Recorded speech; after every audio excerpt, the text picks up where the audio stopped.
Hi guys, welcome back to the channel. So today I want to do a bit of a fitting video. I've said in the past that I'm going to do fitting videos with people who are happy to be filmed, and I got Rich in today who's happy for his wedge fitting to be filmed. So he's currently got Ping I210 irons with a pitching wedge at 45 degrees, and he's looking to fill the gap down with 3 more wedges. So today I'm going to show you a full wedge fitting with me and with Rich. Welcome to the channel, Rich. Morning. And thank you for coming down, and thank you for allowing me to film it. It's much appreciated. Very welcome.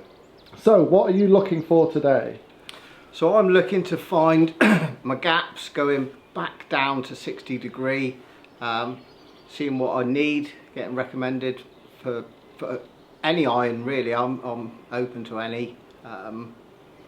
Yeah, just looking for the experience and see what's best for me. It will be an experience, Rich, don't worry about that. So what we're going to do is we're going to get Rich to hit some shots with his pitching wedge so we can find out the yardage of those pitching wedges, and then that gives us a baseline to be able to work down. So Rich, let's hit some shots.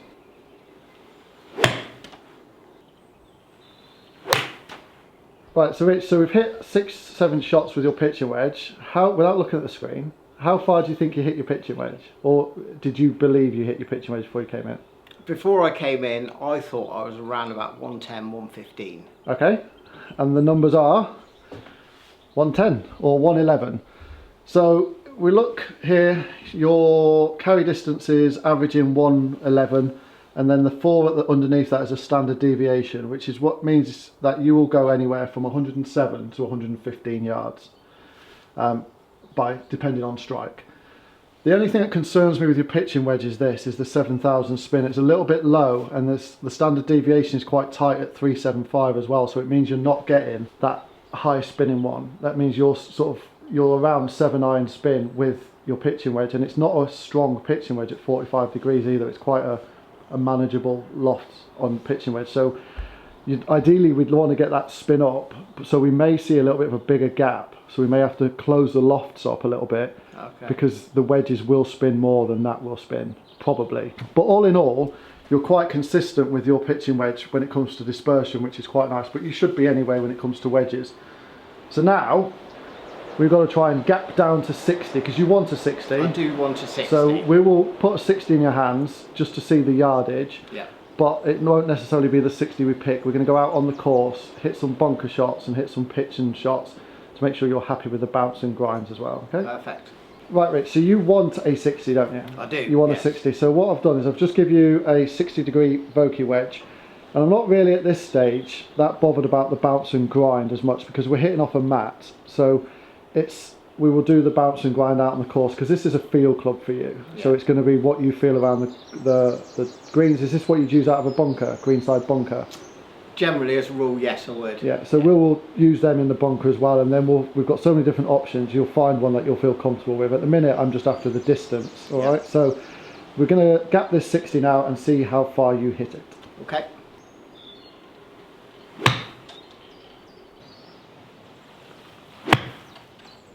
Right, Rich, so 60 degree wedge is 69 yards on a full shot, which isn't bad considering, you know, your speed, ball speed 64, so you're getting quite good distance out of it. Yeah. And it actually gives us quite a good gap in then, because we're at 42 yards. So we've got to fill 42 yards with 2 clubs, which kind of is about 20 yards a club.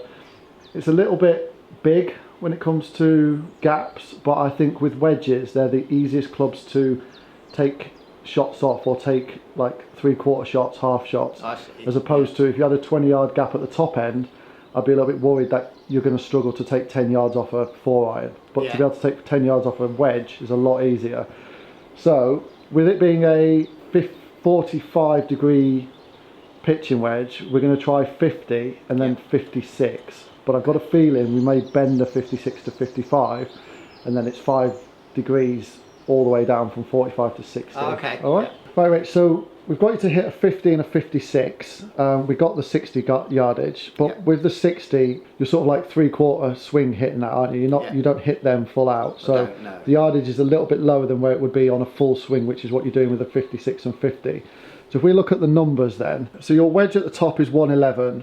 Then 56 is, sorry, your 50 is going 96, which is a 15-yard gap, works perfectly for me. 56 is then 79, so there's a 17-yard gap, and then your 60 is 69. That 56 and 60 are just a little bit too close for my liking, so I'm gonna now get you to hit a 54 and see where that goes, and then I think we'll bend a 56 or 54 to a 55 and it will fill that gap. I see. But I want to see what the 54 does first. Yep. Between the 54 and the 56, okay? Yep. Right, so I got you to hit the 54 because I wanted to see where that was sitting in relation to the 56 and then down to the 60. And what we can see then, this 54 is this bottom one here. We've now gone to the high 80s at 89 from the 56 at 79. So that shows me that if we got you a 55, that you're going to be at 85 yards or 84, 85 yards at an average, which will then make that gap perfect. So I think we go 50, 55, 60. Yeah. Like I said, we probably would anyway at the beginning. I think that fits your gap in perfectly because the 56 is a little bit too far away. The 54 is a little bit too close. The 55 will sit perfectly in the middle. It looks really good. And then when they turn up, we'll double check the loft and lies anyway and make sure that the gapping is right. So I think on a gapping stage, I think we've got that at 50, 55, 60. Now we need to go out on the course and find the grinds and bounces and make sure you're happy with getting out of bunkers and all that side of stuff. All right? We'll try. Right, Rich, unfortunately it's about minus 1,000 out here, but we're going to go in the bunker. We brought the wedges out with us, so we're going to do some bunker shots, make sure you're happy with the 60 in the bunker. Yep. Then we're going to do some 60-degree chipping around the green, and then we'll do some little pitch shots to try and find you the right bounce, and then we'll move back a little bit and get the 55 out, or the 56, and see if you're happy with the grinds and bounces there, okay? Yep, sounds good. So Rich, we started you off with 12 degree bounce and a D grind because there's a little bit of relief, but we realised quite early on that you're not a person who will open a wedge up, so you will use it square face, won't you? Yeah. So with you not being opening it up, there's no real point in us giving you bounce or grind that's cut away to help that. So we've put you into the K grind, which is a full grind basically, so you've got the full sole to work with, and we found that that's letting you come out the bunker a little bit easier because it's going through the sand better. So let's prove that point before we freeze to death. That's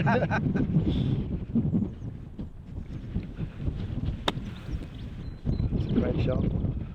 Oh, spin as well. Oh. So you're finding that that's going through the sand easier. Oh, easy. And you've got a lot more confidence with it because you've got the bounce and the grind to help you get through that sand. So I think we found the one in the sand, but we need to make sure that that grind is working for you in and around the green at the same time. All right?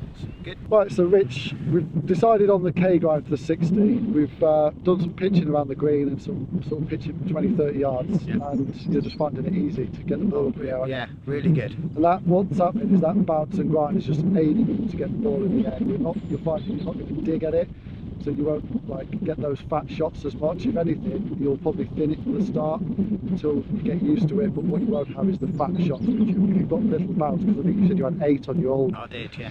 you'll find that you'll just dig into the ground and you'll just fat it about 2 yards in front of you. So we've used the K grind, it's worked perfectly for you with the 14 bounce, it's exactly what you need. So we've come about 80 yards out, and now we're going to fit this 56 or 55 as it is, but we'll fit it with a 56 just to make sure we get the grinds. I think we're going to be a similar kind of grind because you're going to use it mainly for full shots, so we'll get a fuller grind on it, but unless we hit some, we don't know. Let's go.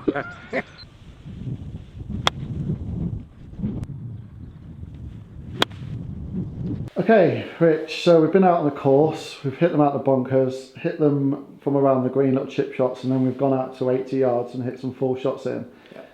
How do you feel about your wedges now? Different. Good different or bad different? Good different. Like I was saying, sort of off camera, off the shelf, I wouldn't have even thought about the bounce.